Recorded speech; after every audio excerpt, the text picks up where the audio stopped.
Let's continue with our coupling the spatial and ocular coding in V1. We have seen how to obtain a neuron's resistive fields for the left eye and right eye inputs, found this neuron's resistive fields for the binocular summation and difference signals. In particular, if we use this vector construction method to denote each Gabor filter by a vector of a particular amplitude and particular phase of the Gabor filter, then if this is for the summation signal, this is for the difference signal, then we see that this is the filter for the right eye input and this for the left eye's input. Now let's digest this further with some examples and see what we can predict for V1's disparity coding properties. Here are some examples. For example, this curve plotted in black color is the summation filter K+. It is a Gabor filter plotted in a one-dimensional retina. Similarly, this purple curve plots the difference filter K-, and these numbers next to them are the corresponding phase values of the two filters, 0 phase for the purple Gabor curve and 30-degree phase for the black Gabor curve. And below this pair of filters, K+ and K-, are the corresponding resulting Gabor filters for the left eye and right eye inputs, the left eye filter in blue and the right eye filter in red. Here is another example, K+, K- filters and the left and right eye filters. Another example and another example. 4 examples for illustration. Let's look at this example in detail using this vector construction method.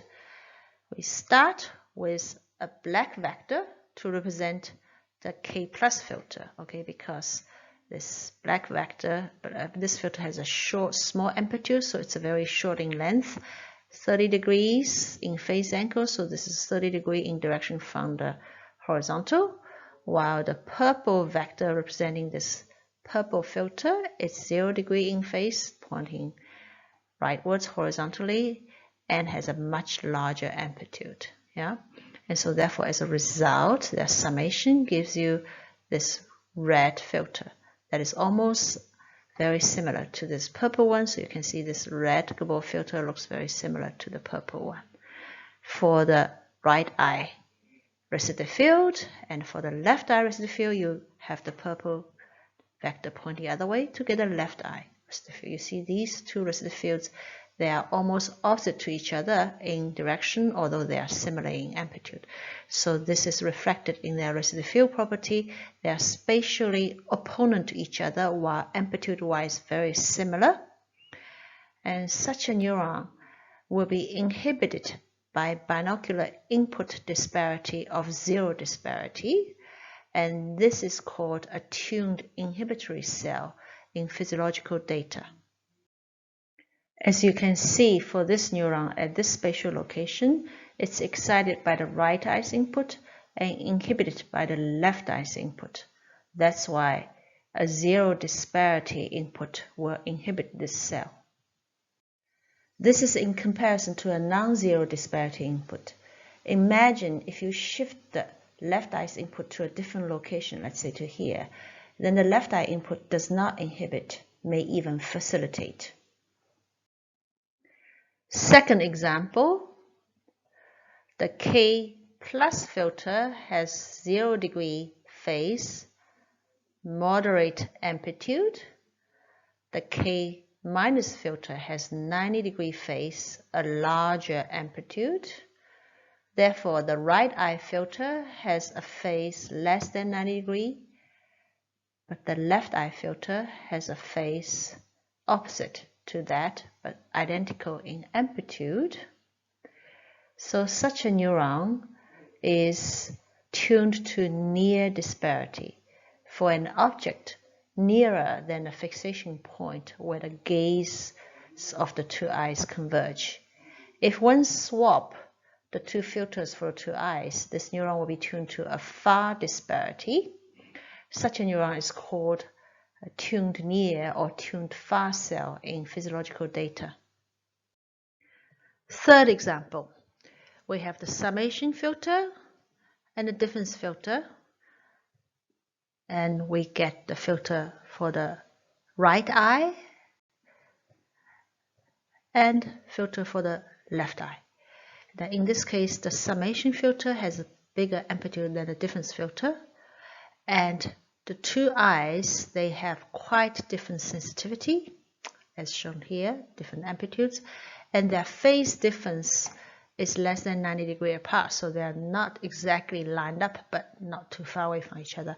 This cell is tuned to a near to zero disparity, nearer to zero than this one. Yeah.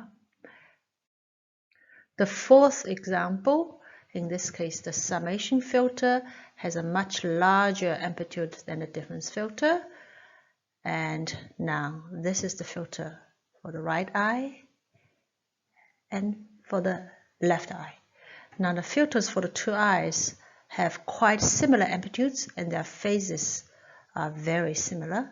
So the reciprocal fields for the two eyes are similar in both amplitude and phase.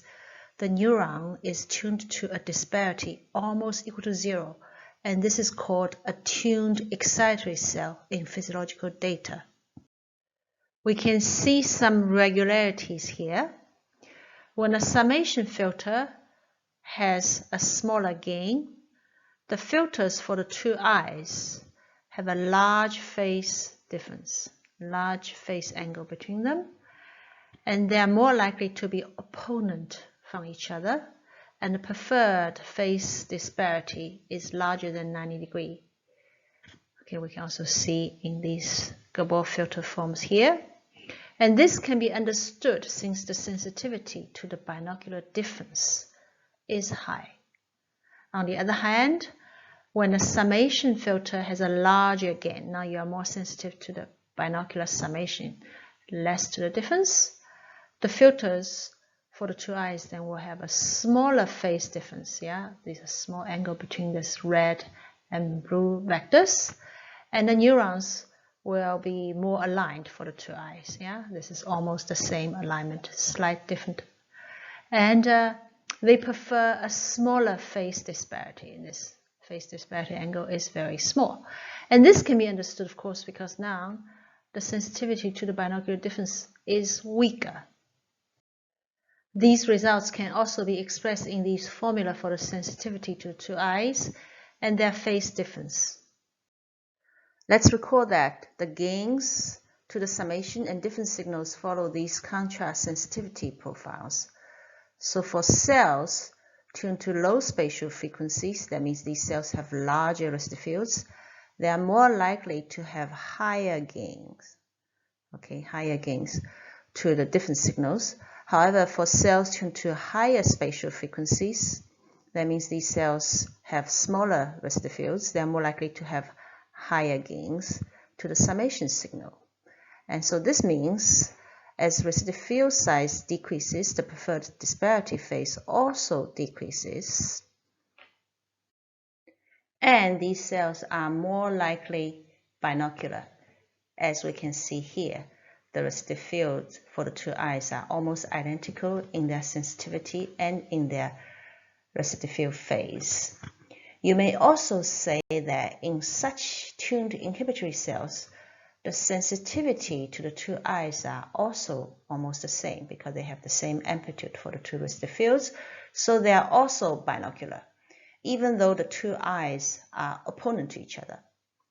However, because actual V1 neurons have a rectification nonlinearity, so these cells often appear monocular in physiological experiments.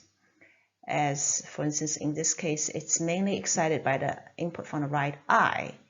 However, V1 cells often have near zero spontaneous activity, so that the inhibition from the left eye cannot manifest its effect when the left eye input is presented alone, making the cell appear like a monocular cell, preferring only the right eye input. Yeah. However, the seemingly silent left eye's input inhibits the cell's response to the preferred eye, so that this cell is inhibited by a zero binocular disparity. If the contrast sensitivity curves can reach a very high enough spatial frequency, so that by this frequency the ocular correlation R is non-zero. Okay, this may be more likely to happen in monkeys than in cats, since monkeys have a higher visual acuity, but this region may not be reached when the input signal to noise is too low. Yeah, but if this region is reached, then because there's no binocular correlation, there's no need for decorrelation into the binocular summation in different channels, and therefore the inputs to the two eyes should be just encoded separately. And then these cells should be monocular in this region. And since here's high spatial frequency, the rest of the fields are smaller, so these monocular cells should have very small residual fields. The binocular correlation R is higher for horizontally oriented visual inputs, as we can see in this example here. So this is a horizontally oriented input. In the two images, they are very correlated. However, vertically oriented inputs in the two images are less correlated in comparison. And this is because our two eyes are horizontally displaced from each other rather than vertically displaced. So here are the corresponding binocular correlations in the natural scenes. So therefore, the binocular summation signals are stronger for horizontally oriented inputs, and at the same time, the binocular difference signals are weaker for horizontally oriented inputs. The corresponding contrast sensitivity curves for the horizontally oriented inputs or for the vertically oriented inputs are like these, using our efficient coding formula. Here, the weaker binocular difference signals makes the gain curve, contrast sensitivity gain curve for these different signals drop down much more quickly with spatial frequency, therefore giving a larger region in which larger spatial frequency range in which G plus is larger than G minus compared to this situation. And so then using our arguments here, this region where G plus is larger than G minus is giving us lots of binocular cells. So therefore we can predict the cells that prefer horizontal orientation are more likely binocular. This prediction is consistent with existing data so far. Here we have 136 V1 cells from cats. The horizontal axis marks the ocular balance index, so that binocular cells are more towards this way and monocular cell more towards that way. And this is the number of cell counts for any particular binocularity or monocularity. And if the cells prefer orientation that are closer to horizontal, it's marked by red data bars. Otherwise, it's blue data bars. And you can see these red bars more tend to be higher counts near the binocular region, while the blue ones higher counts near the monocular region. And so this is consistent with this prediction. Since these neurons are also tuned to smaller disparities, so therefore we can also predict that cells preferring horizontal orientations are more likely to be tuned to smaller disparities. And this is also consistent with physiological data and also can be understood computationally, since these cells preferring horizontal orientation, they would measure vertical disparities, and such disparities have a smaller range naturally